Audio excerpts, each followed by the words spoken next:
ہمیشہ ناز کرتا ہوں تیرے ہی نام سے ہر کام کا آغاز کرتا ہوں۔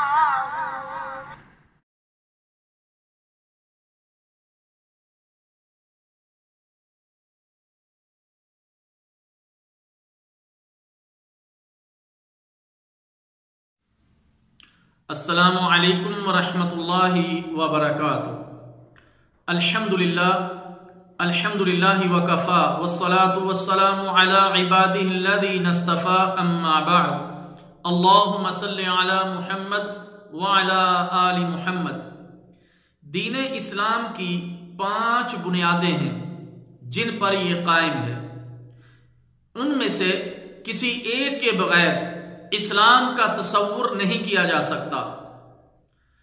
حضرت عبداللہ بن عمر رضی اللہ تعالی عنہ سے روایت ہے کہ نبی کریم صلی اللہ علیہ وسلم نے ارشاد فرمایا، بنی الاسلام علی 5، شہادت ان لا الہ الا اللہ وان محمد رسول اللہ وإقام الصلاة وإیتاء الزکاة والحج البیت وصوم رمضان۔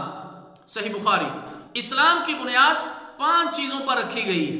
گواہی دینا کہ اللہ تعالیٰ کے سوا کوئی معبود برحق نہیں اور محمد صلی اللہ علیہ وسلم اللہ کے رسول ہیں، نماز قائم کرنا، زکوٰۃ ادا کرنا، بیت اللہ کا حج کرنا اور رمضان المبارک کے روزے رکھنا۔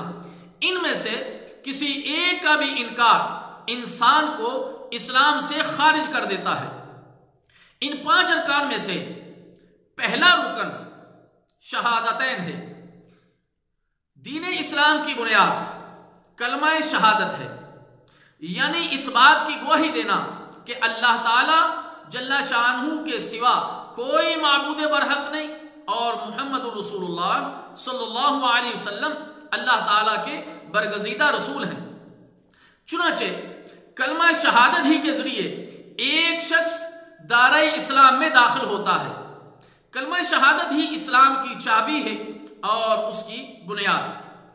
شہادتین میں 3 باتیں شامل ہیں: لوگوں کے سامنے زبان سے اقرار، دل سے اس کی سچائی کی تصدیق اور اس کے تقاضوں پر مکمل عمل پیرا ہونا۔ یعنی کلمہ شہادتین کو زبان سے پڑھ لینا ہی کافی نہیں، بلکہ اس کے مدلول کو سمجھنا اور اس پر عمل کرنا بھی واجب ہے۔ یعنی اپنی تمام عبادات کو خالص ایک اللہ تعالیٰ کے لیے ہی کرنا اور یہ ایمان رکھنا کہ صرف اللہ تعالیٰ جل شانہ ہی اس لائق ہے کہ اس کے سوا کوئی اور عبادت کے لائق نہیں، اور اگر اللہ کے علاوہ کسی اور کی کوئی عبادت کرتا ہے تو وہ باطل ہے، اور اس کے رسول صلی اللہ علیہ وسلم سے محبت کرنا اور اس کی تعظیم بجا لانا اور نبی کریم صلی اللہ علیہ وسلم کی اتباع کرنا۔ اس کلمے کا پہلا جز لا الہ الا اللہ، اللہ کے سوا کوئی معبود برحق نہیں، یہ کلمہ نفی اور اثبات 2 چیزوں پر مشتمل ہے۔ پہلا جز لا الہ، اس میں جملہ ہر قسم کی باطل معبودوں کی نفی ہے، اور دوسرا جز الا اللہ، اس میں خالص اللہ تعالی جل شانہ کے لیے الوہیت کا اثبات ہے۔ پس لا الہ الا اللہ کا مفہوم یہ ہوا کہ اللہ کے سوا کوئی دوسری ذات ہماری عبادت کے حقدار نہیں۔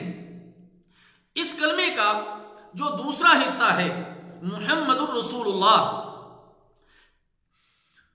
اس کا معنی ہے کہ محمد صلی اللہ علیہ وسلم بندوں کے لیے اللہ تعالیٰ کے رسول اور پیغام رساں ہیں۔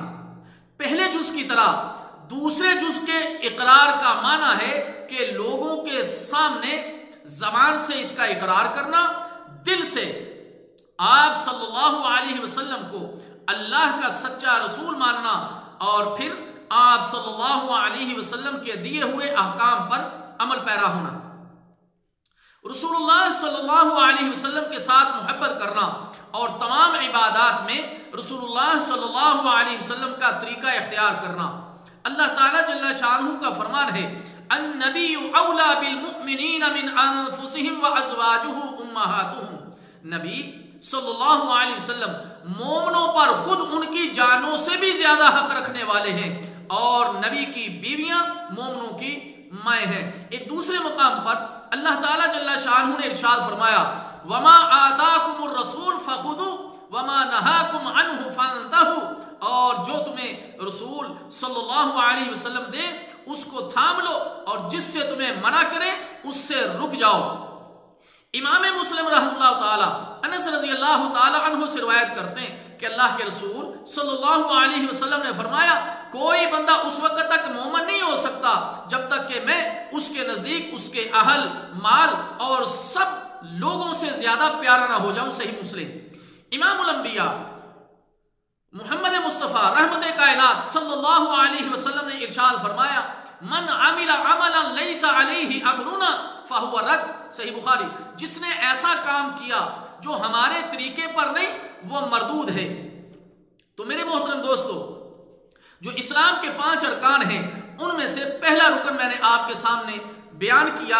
اللہ تعالیٰ جل شانہ سے دعا ہے کہ اللہ تعالیٰ ہمیں اس کو سمجھنے کی اور عمل کرنے کی توفیق عطا فرمائے۔ والسلام علیکم ورحمۃ اللہ وبرکاتہ۔